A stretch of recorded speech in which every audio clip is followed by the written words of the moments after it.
नमस्कार दोस्तों, मैं विपिन गुप्ता स्वागत करता हूं आप सभी लोगों का हमारे डिजिटल प्लेटफॉर्म एमएक्सजी लक्ष्य में। दोस्तों, अभी तक हमारा संस्थान आप लोगों को ऑफलाइन मार्गदर्शन देता आ रहा है था और अब तकरीबन 15 वर्षों से आप लोगों को ऑफलाइन मार्गदर्शन देने के साथ-साथ अब हम आ गए हैं आप लोगों को साथ ही डिजिटल प्लेटफॉर्म में मार्गदर्शन देने के लिए।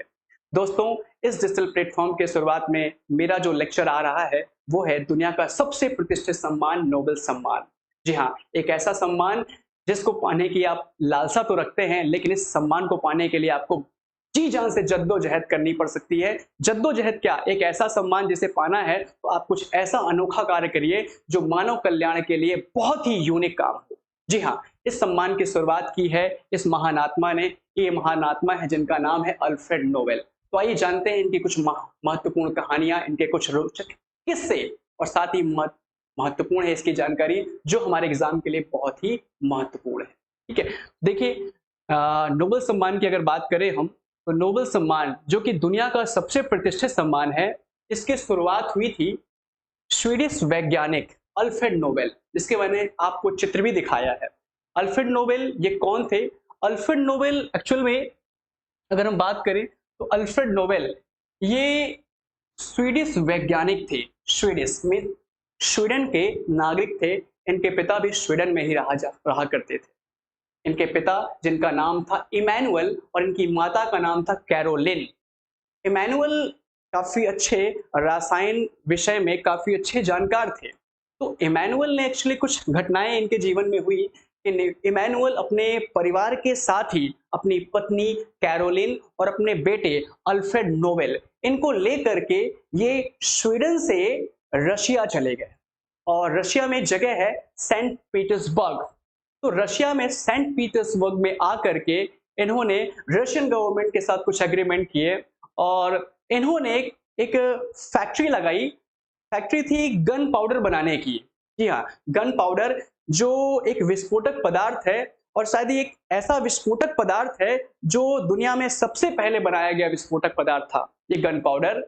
और इस गन पाउडर का यूज युद्धों में काफी ज्यादा मात्रा में होता था और उस समय काफी युद्ध भी हुआ करते थे। तो इन्होंने जो फैक्ट्री लगाई गन पाउडर बनाने की, इस फैक्ट्री से इनको काफी ज्यादा लाभ हुआ, बहुत पैसा कमाया इन्होंने। और पैसा कमाया और इन्होंने अपने बेटे अल्फ्रेड को काफी अच्छी शिक्षा देने के लिए इन्होंने अपने बेटे को सारी एजुकेशन फैसिलिटीज घर में ही प्रोवाइड कराई। और इनका बेटा अल्फ्रेड नोबेल ये भी बहुत टैलेंटेड आदमी था। ये बहुत टैलेंटेड निकला। ये बंदा 17 साल की उम्र में इसने इंग्लिश, फ्रेंच, जर्मन जैसी कई भाषाओं का जो है ज्ञाता बन गया और साथ ही इसने रसायन शास्त्र में भी शिक्षाएं ली। जी हाँ, अल्फ्रेड नोबेल की बात कर रहा हूं जिनके द्वारा ही इस सम्मान को शुरू किया गया है।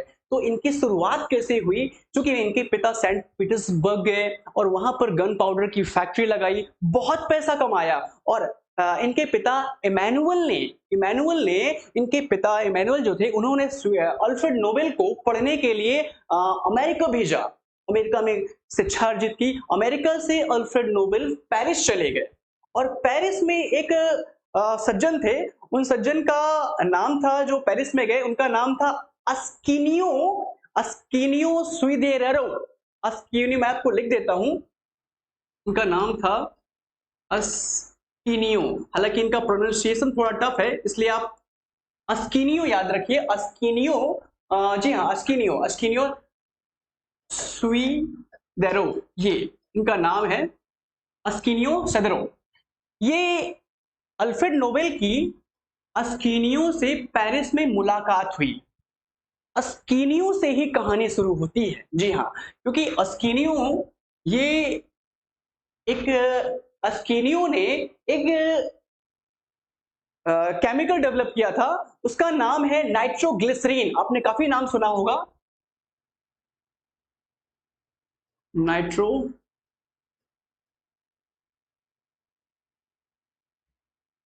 सॉरी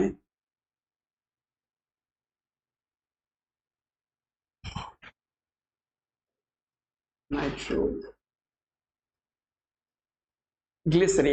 जी हाँ, नाइट्रोग्लिसरीन एक ऐसा विस्फोटक पदार्थ है कि अगर इसमें हल्का भी धक्का लग जाए, कुछ डैमेज हो जाए, तो इसमें सीधे ब्लास्ट होता था। और इस पदार्थ को इन्वेंट किया था इन्होंने अस्कीनियो ने। और इस नाइट्रोग्लिसरीन की जानकारी अल्फ्रेड नोबेल को अस्कीनियो से हुई। जी हाँ। आगे चल के हुआ ये कि अल्फ्रेड नोबेल के जो फादर थे, जिनका नाम था इमैनुअल, वो रशिया से वापस स्वीडन आ गए। और स्वीडन जब आए तो उन्होंने अपने बेटे अल्फ्रेड को उन्होंने पेरिस से वापस स्वीडन बुला लिया। और जब अल्फ्रेड वापस स्वीडन स्वीडन आ गए तो उन्होंने नाइट्रोग्लिसरीन का कुछ मटेरियल जो है ये अपने साथ स्वीडन लेकर के आए और इन्होंने इस पर रिसर्च चालू की। और जब रिसर्च चालू की तो चूंकि एक बहुत ही खतरनाक पदार्थ था, और उसी रिसर्च के दौरान लैब में एक ब्लास्ट हुआ इस नाइट्रोग्लिसरीन का, और उस ब्लास्ट में अल्फ्रेड नोबेल के भाई की मृत्यु हो गई। काफी दुखद घटना हुई इनके साथ ये। और इसी दौरान आगे चल करके स्वीडन की गवर्नमेंट ने नाइट्रोग्लिसरीन की जो लैब्स वगैरह होती थी इन सबको शहर से बंद करने का आदेश भी दिया। और आगे चल करके धीरे धीरे, चूंकि आपने देखा कि इमैनुअल जो अल्फ्रेड के फादर थे, इन्होंने खूब पैसा कमाया रशिया में। और जब वो पैसा कमा करके वापस आए तो चूंकि अब स्वीडन की गवर्नमेंट ने सारी विस्फोटक लैब जो थी उन सभी लैब को बंद करने का आदेश दिया, और इनको जो है काफी ज्यादा नुकसान भी हुआ, बहुत लॉस में जाने लगे ये। हुआ ये आगे चल करके कि अल्फ्रेड नोबेल ने इस नाइट्रोग्लिसरीन पे कुछ ऐसा सोचा कि क्या किया जाए कि इस नाइट्रोग्लिसरीन को हम आसानी से कहीं भी ले जाएं, जिस वजह से ये घातक ना हो, कहीं भी विस्फोट ना हो आसानी से। इसलिए इस पर अल्फ्रेड नोबेल रिसर्च में लग गए। और रिसर्च में ही इन्होंने क्या पाया कि अगर नाइट्रोग्लिसरीन में सिलिका मिला दिया जाए, जी हाँ, नाइट्रोग्लिसरीन में अगर क्या मिला दिया जाए, सिलिका मिला दिया जाए, तो नाइट्रोग्लिसरीन जो है एक पेस्ट बन जाता है। और इस पेस्ट को हम किसी भी आकृति संरचना में कन्वर्ट कर सकते हैं और आसानी से कहीं भी ले जा सकते हैं। और यही इसी सिलिका के मिलाने के बाद एक जो नया एक्सप्लोसिव मटेरियल बना, वही एक्सप्लोसिव मटेरियल को अल्फ्रेड नोबेल ने डायनामाइट के रूप में पेटेंट कराया। और इस प्रकार से अल्फ्रेड नोबेल ने डायनामाइट की खोज की। जी हाँ। अब यहां पर जैसे डायनामाइट की खोज की तो खूब पैसा कमाया, खूब व्यापार किया। लेकिन पैसा तो कमाया, लेकिन डायनामाइट का यूज एक्चुअली में इन्होंने किया क्यों था? खोज इसलिए की क्योंकि उस समय बड़े बड़े पहाड़ों को तोड़ने की आवश्यकता होती थी, सड़कों को बनाने के लिए, बड़े बड़े पुल को बनाने के लिए। लेकिन दुनिया में इसका यूज अच्छे कामों में कम, बुरे कामों में ज्यादा हुआ। कैसे हुआ?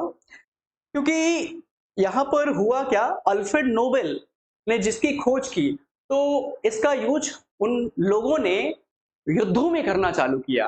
पहले तो गन पाउडर का यूज होता था तो एक गोली से एक ही मरता था, लेकिन अब डायनामाइट का जैसे ही इन्वेंशन हुआ तो डायनामाइट में एक ब्लास्ट से सैकड़ों लोग मरने लगे, मरने वालों की संख्या बहुत ज्यादा हो गई। इस बंदे ने इतना अच्छा सोच करके डायनामाइट इन्वेंट किया, और हुआ क्या, हुआ ये कि लोगों ने अल्फ्रेड नोबेल को क्या कहा, मौत का सौदागर। मौत का सौदागर ऐसी उपाधियां दी।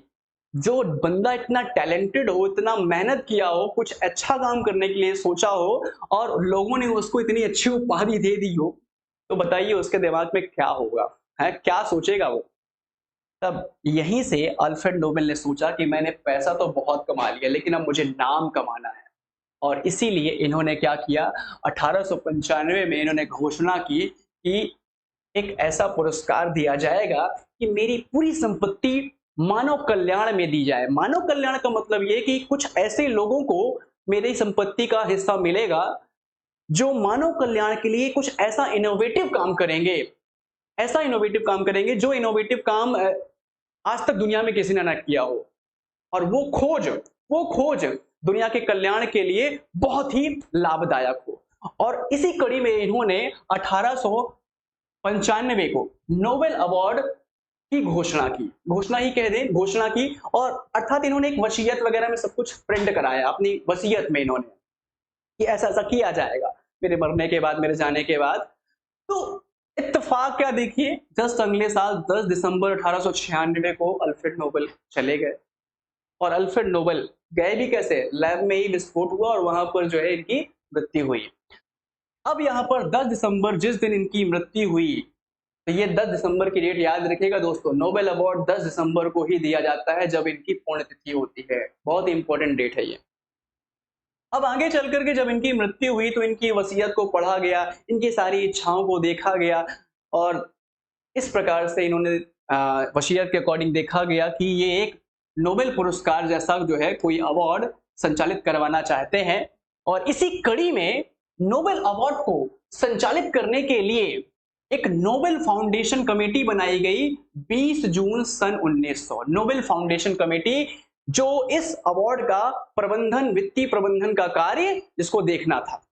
और इसी कड़ी में आगे चल करके 1901 में 5 क्षेत्रों में नोबेल अवार्ड शुरू हुआ, 5 कैटेगरीज में। आपके सामने है फिजिक्स, केमिस्ट्री, मेडिसिन, लिटरेचर और शांति, पीस। ये शांति का मतलब होता है समाज सेवा, समाज कल्याण, ठीक है। शांति का मतलब नहीं कि मौन धारण करके बैठ जाओ। आगे चलते हैं, ये 5 क्षेत्रों में ये स्टार्ट हुआ। 5 क्षेत्रों में जब स्टार्ट हुआ तो आगे क्या हुआ देखिए। 5 क्षेत्रों में आपके सामने तो मैंने बताया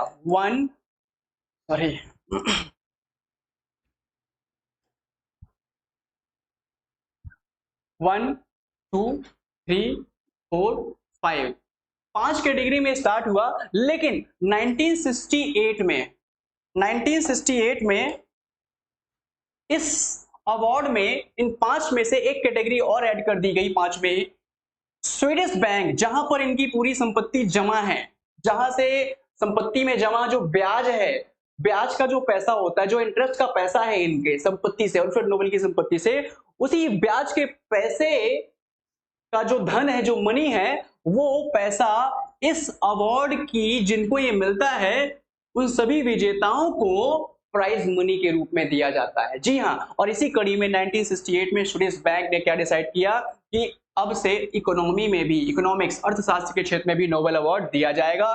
देन आगे चल करके 1969 में इकोनॉमी का भी अवार्ड क्या कर दिया गया, शुरू कर दिया गया। 1969 से पहली बार इकोनॉमिक्स में भी स्टार्ट हुआ। इस प्रकार से नोबेल अवार्ड आज वर्तमान में कितने क्षेत्रों में दिया जा रहा है, 6 क्षेत्रों में दिया जा रहा है। आगे की बात करें, देखिए अब हम बात करते हैं कि जो नोबेल अवार्ड है, ये नोबेल पुरस्कार दिया कहां जाता है। ध्यान रखिएगा, मैंने 6 कैटेगरीज बताई है। इन 6 कैटेगरीज में विशेष तौर पर आप याद रखिएगा कौन सा, शांति का, विशेष तौर पर याद रखिएगा शांति का नोबेल पुरस्कार। ये शांति का नोबेल पुरस्कार दिया जाता है कहां पर, नॉर्वे की राजधानी ओस्लो में इसका आयोजन समारोह होता है 10 दिसंबर, बिल्कुल डेट याद रखिएगा। और बाकी के जो 5 कैटेगरीज हैं ये अवार्ड दिए जाते हैं कहां, स्वीडन की राजधानी स्टॉकहोम्स में, जहां ये पैदा हुए थे अल्फ्रेड नोबेल। जी हां। इसके बाद देखिए, आगे की बात करूं कि नोबेल अवार्ड चूंकि 6 कैटेगरी में दिया जाता है, इसमें से अगर हम बात करें कि प्रत्येक वर्ष ये अवार्ड जो दिया जाता है, इस प्रत्येक वर्ष दिए जाने वाले अवार्ड में एक कैटेगरी में मैक्सिमम कितने लोगों को ये अवार्ड दिया जा सकता है, 3 लोग को दिया जा सकता है। मिनिमम 1 भी हो सकता है लेकिन 3 से ज्यादा नहीं होंगे। आगे चल के बात करें कि ये जो अवार्ड है इसमें कितना पैसा दिया जाता है प्राइज मनी के रूप में। मैंने आपको बताया कि पैसा जो दिया जाता है वो पैसा कैसे दिया जाता है, इनकी जो संपत्ति जो जमा है उससे जो इंटरेस्ट बनता है वही इंटरेस्ट का धन प्राइज मनी के रूप में दिया जाता है। तो ईच कैटेगरी, यहां पर प्रत्येक कैटेगरी में विजेताओं को कितना, 10 मिलियन स्वीडिश क्रोना पैसा दिया जाता है, धनराशि दी जाती है।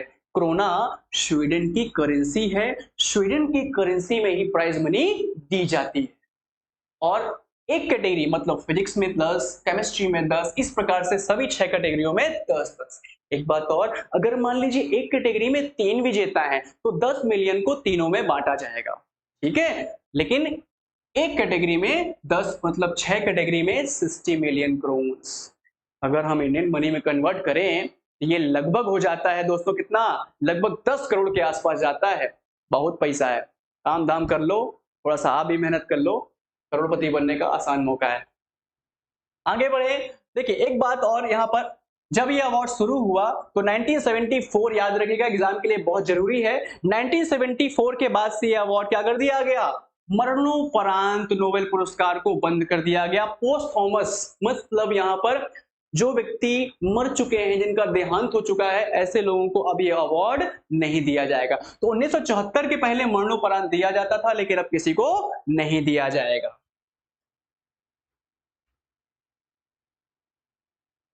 हाँ, एक फैक्ट और है आपके लिए। फैक्ट ये है कि 1940 से 42, 1940 से 42 जब आपका सेकेंड वर्ल्ड वॉर चल रहा था, ये ऐसा समय है जब नोबेल अवार्ड नहीं दिया गया। ठीक है।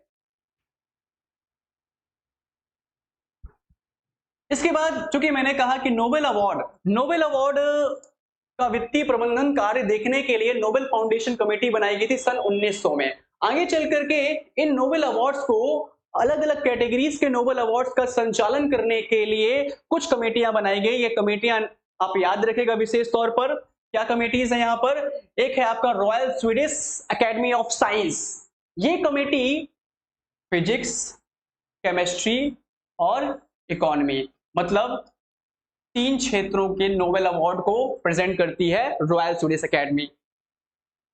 फिर इसके बाद मेडिसिन देखिएगा, चिकित्सा या फिजियोलॉजी, है ना, हम अपनी आसान भाषा में मेडिसिन याद रखते हैं। इस अवार्ड को कौन, Nobel assembly at the Carolina institute, इसके द्वारा संचालित किया जाता है। इसके बाद एक और कमेटी है आपका, जो लिटरेचर साहित्य का जो सम्मान है इसके लिए बनाई गई, कौन सी, ये है आपका स्वीडिश एकेडमी। देन शांति का जो नोबेल पुरस्कार है इसके लिए नॉर्वेनियन नोबेल कमेटी है। तो इस प्रकार से आपने देखा कितना, एक रॉयल, दूसरा आपने देखा Nobel assembly at the Carolina institute, तीसरा आपने देखा कौन सा, स्वीडिश एकेडमी, और चौथा देखा आपने नॉर्वेरियन कमेटी। तो ये चार कमेटियां हैं जो इन नोबेल अवार्ड्स को संचालित करती हैं।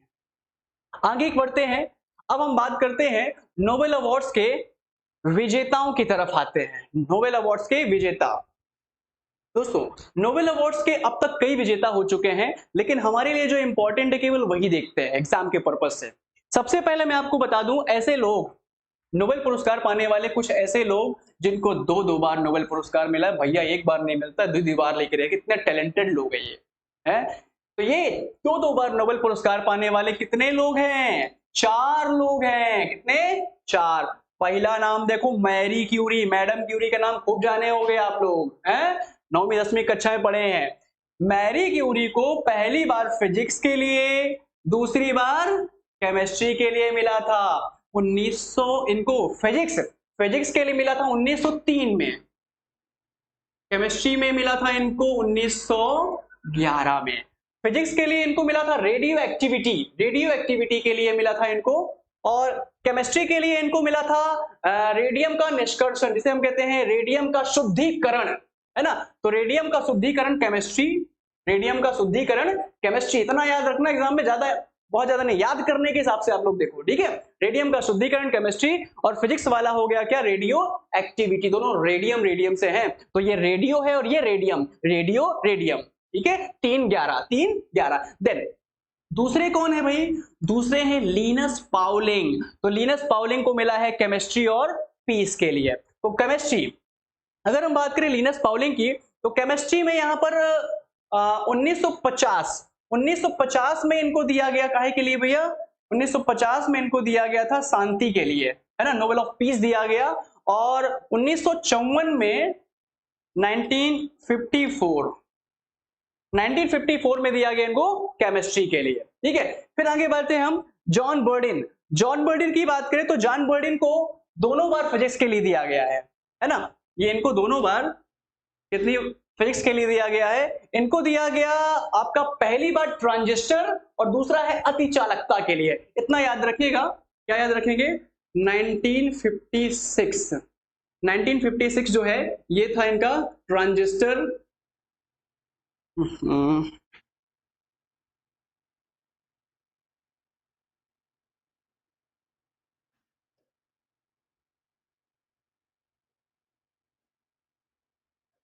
ट्रांजिस्टर, और दूसरा है इनका 1972 में अति चालकता, अति चालकता इनको दिया गया 2 बार। और चौथे हो गए फ्रेडरिक सैंगर, इनको दिया गया, फ्रेडरिक सैंगर को दिया गया, इनको दोनों ही बार केमिस्ट्री के लिए दिया गया है। जी हां, इनको पहली बार दिया गया था इंसुलिन, इंसुलिन संबंधी खोजों के लिए दिया गया था। इंसुलिन तो आप जानते ही हैं, डायबिटीज वालों को इंसुलिन का इंजेक्शन लगा है भला इस मनुष्य का। और दूसरा है डीएनए से संबंधित है, दूसरा डीएनए की संरचना से संबंधित है। तो पहली बार इनको 1958 में दिया गया और दूसरी बार इनको दिया गया 1980 में। तो ये भैया 4 लोग हैं, भड़क से याद कर लो, Mary Linus John Frederick, Mary Linus John Frederick, बस बात खत्म। आगे बढ़ते हैं। अब हम आते हैं इसके बाद, अब हम बात करते हैं कि अगर हम विजेताओं की बात करें वर्तमान में, तो यहां पर सबसे पहले, हाँ वर्तमान के पहले एक बात आपको और बता दूं कि जो पहला नोबेल पुरस्कार है, जो पहला नोबेल पुरस्कार है, चूंकि जो 1901 से स्टार्ट हुआ है, तो ये शुरुआत हुई कहां से? नोबेल ऑफ पीस से, शांति का नोबेल पुरस्कार 1901 में दिया गया। और ये जो पुरस्कार है, रफ हो गया, ये जो पुरस्कार है शांति का नोबेल पुरस्कार, ये इस टाइम पर 2 लोगों को दिया गया। स्टार्टिंग जो ही फर्स्ट अवार्ड, यहां पर पहला है फ्रेंचमैन, और दूसरा है आपका स्विस जीन। याद रखिएगा, फ्रेंचमैन एंड स्विस जीन, बस इससे ज्यादा याद करने की आवश्यकता नहीं है, फ्रेंचमैन एंड आपका स्विस जीन। यहां पर एक बात याद रखिएगा, स्विस जीन हेनरी डुरेंट, ये खास याद है, मैंने स्विस जीन शॉर्ट में आपको बताया, लेकिन आप लोगों ने नाम सुना होगा स्विस जीन हेनरी डुरेंट। हेनरी डुरेंट वही व्यक्ति हैं जिन्होंने रेड क्रॉस की स्थापना की है भैया। रेड क्रॉस का नाम मैं आपको जरूर बताना चाहूंगा। रेड क्रॉस जो है चिकित्सा सेवा के लिए काम करने वाली संस्था है, और इस रेड क्रॉस को 3 बार शांति का नोबेल पुरस्कार मिल चुका है। 1917, 1944, 1917, 1944, 1963, याद रखिएगा।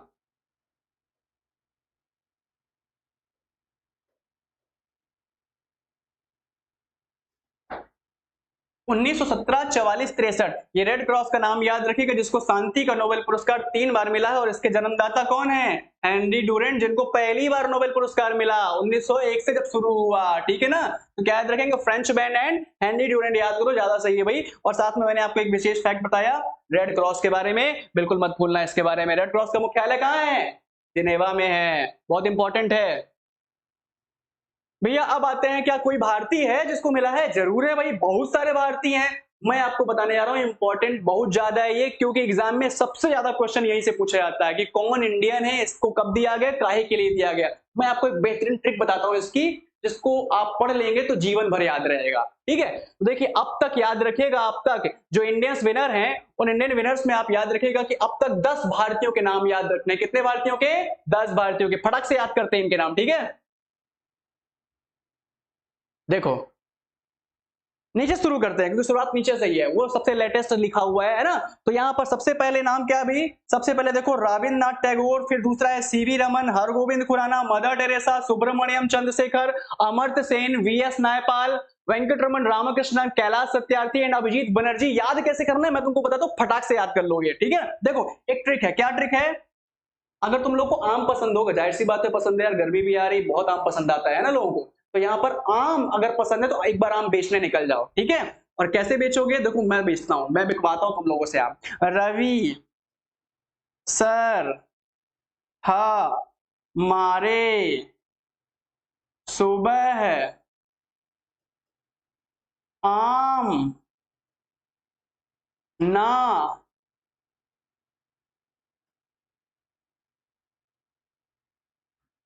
बी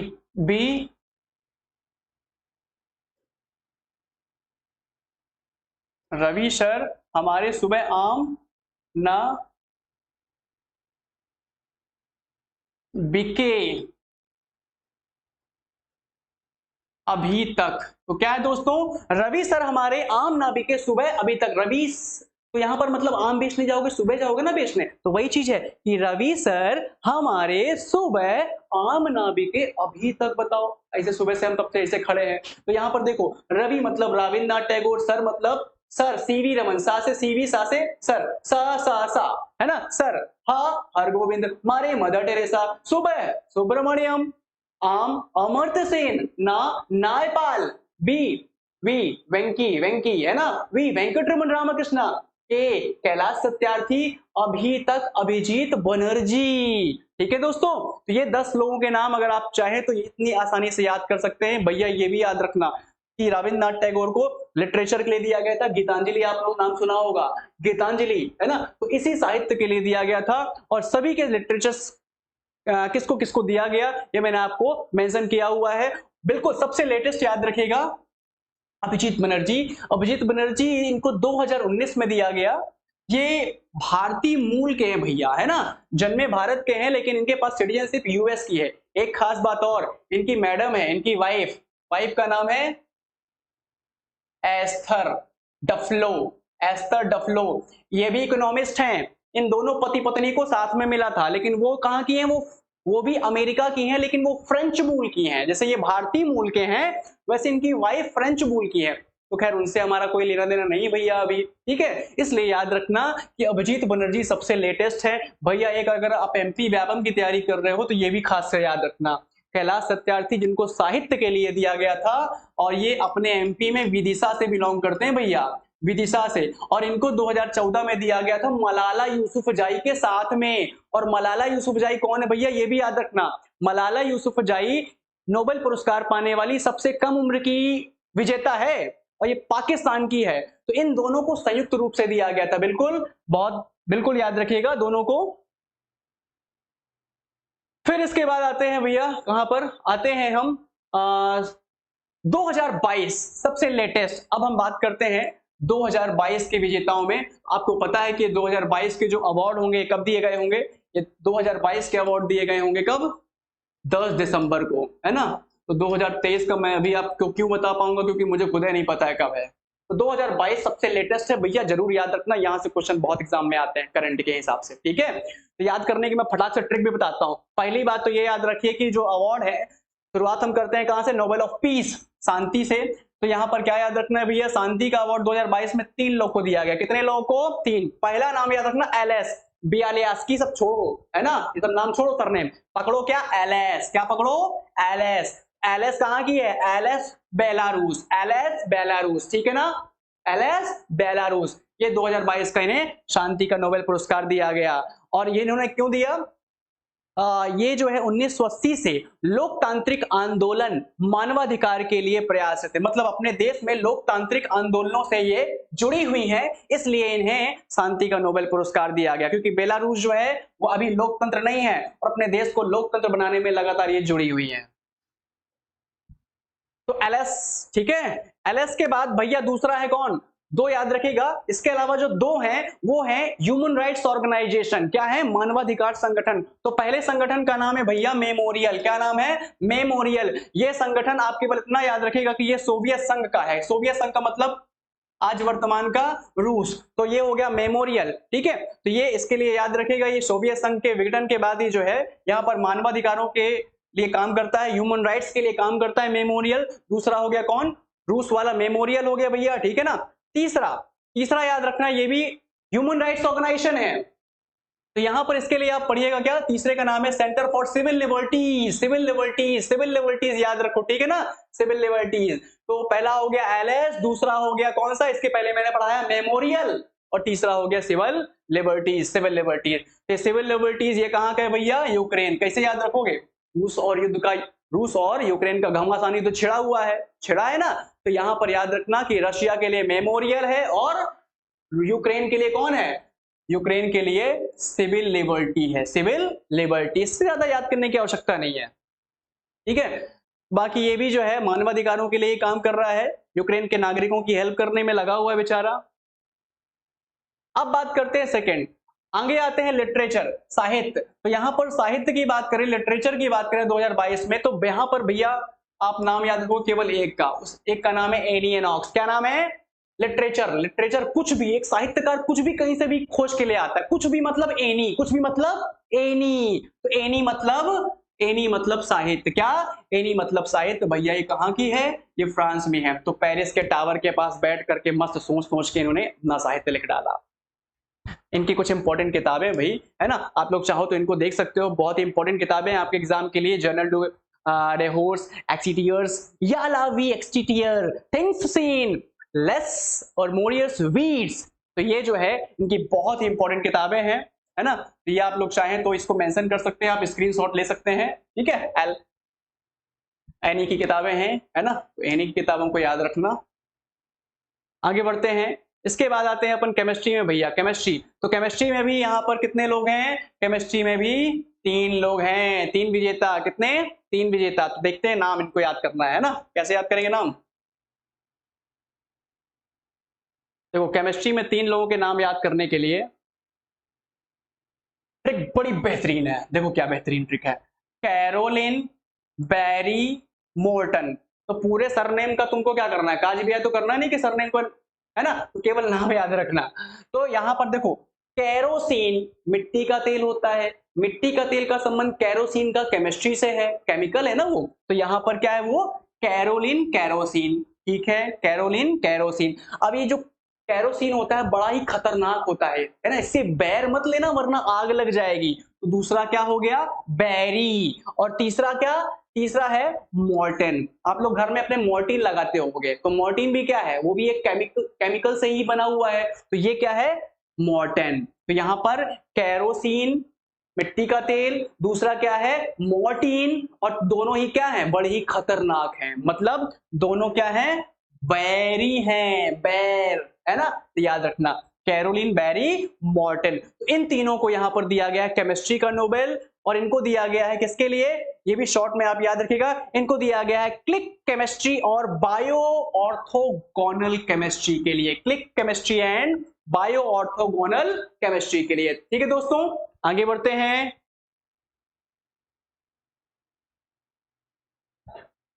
अब हम बात करते हैं मेडिसिन, चिकित्सा।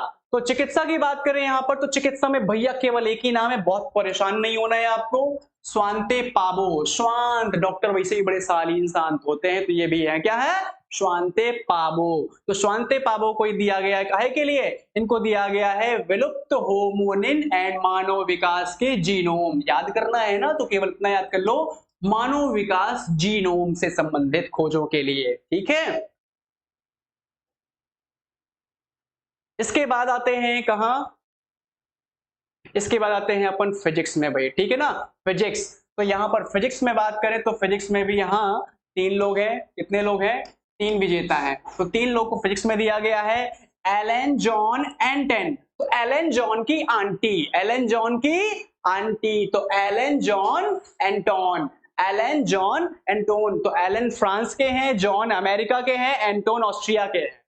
देशों के नाम एग्जाम में बहुत कम पूछता है, आप नाम याद रखिए बस। तो एलन जॉन की आंटी, ठीक है भैया, नाम ऐसे याद होते हैं, क्या करें, हमारे राम मोहन श्याम तो है नहीं, बड़ा ही खतरनाक नाम है, इसलिए इतना जो है माथा पच्ची करना पड़ता है याद करने के लिए। तो ये हो गए 3 नाम, इन तीनों को दिया गया है क्वांटम सूचना विज्ञान से संबंधित, अग्रणी क्वांटम सूचना विज्ञान के लिए दिया गया। तो क्वांटम याद रखना भैया, क्या याद रखना, जैसे अभी मैंने मेडिसिन पढ़ा है, तो मेडिसिन में जीनोम याद रखना, और यहां पर क्या याद रखना, क्वांटम। एक क्लू और हमारा काम हो जाए, बस यही हमारा टारगेट है, ठीक है। फिर इसके बाद आगे बढ़ते हैं, और आगे बढ़ते हैं, हम बढ़ते हैं हमारा आज का, अब यहां पर आखिरी जो अवार्ड है, 6वां अवार्ड, वो है अर्थशास्त्र इकोनॉमिक्स। तो दोस्तों इकोनॉमिक्स का अवार्ड ये दिया गया है 3 अमेरिकी अर्थशास्त्रियों को, तीनों के सबसे धनी, वैसे सबसे विकसित देश, पैसा वाला देश कौन है, अमेरिका ही है। और ये अवार्ड भी, धन का जो अवार्ड है, ये तीनों कौन ले गए, अमेरिका ले गए। तो Ben Bernanke, Douglas Diamond, Philip Dybvig, ठीक है। तो यहां पर कैसे याद रखोगे, बेन डगलक फिलिप, याद रखोगे बेन डगलक फिलिप, ठीक है, ऐसे याद कर सकते हैं, हमको पूरा नाम याद नहीं करना है। तो BDF ऐसा भी याद रख सकते हो, क्या, BDF।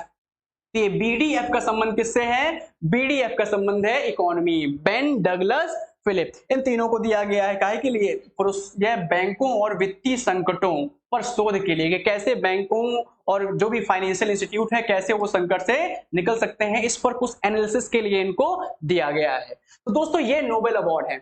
अगर आप आपको ये हमारा वीडियो पसंद आया है, अगर आपको लगता है कि ये आपके लिए बहुत जरूरी है, तो आप हमारे चैनल को सब्सक्राइब करते रहिए, दूसरों को शेयर करते रहिए और लाइक जरूर करना यार, बहुत मेहनत की है मैंने। ठीक है, तो फिर मिलते हैं दोस्तों जल्द ही नए वीडियो के साथ। धन्यवाद।